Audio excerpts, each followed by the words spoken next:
Speaking of other recent changes, I know that a lot of law schools are starting to take GRE scores now.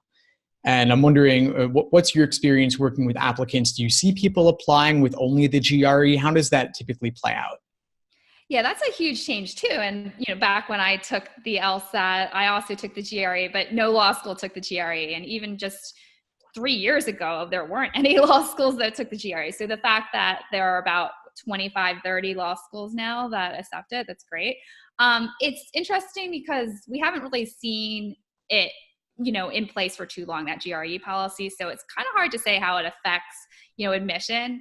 I have not had a single student apply with just the GRE for law school. So that's how it's, shaken out in my experience. I have had some who've, are currently in grad school or, finished a grad degree that have a GRE. And so they'll, send the score along with our LSAT.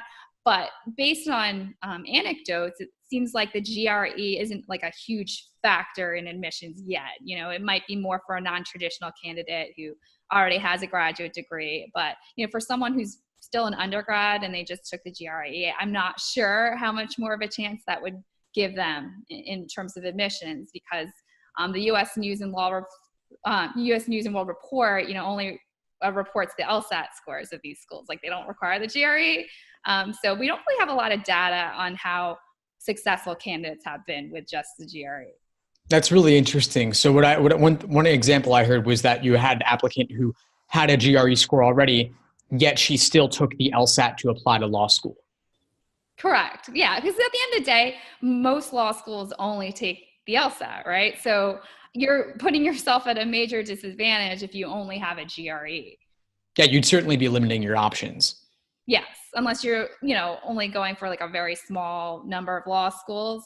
And I wonder, I know the official line is like to increase access, but I'm not sure how seriously they're, going to take someone who just took the GRE. Maybe if, they are in a position where it would be very expensive to take the LSAT and they already have a GRE, but there's so little data on this. It's hard for us to predict. And I think we're going to have to wait a year or 2 or 3 to see how it shakes out. Yeah, definitely. Especially we need to see how U.S. News might ultimately react to the rise of GRE as a factor in admissions, even if it is only a very small one.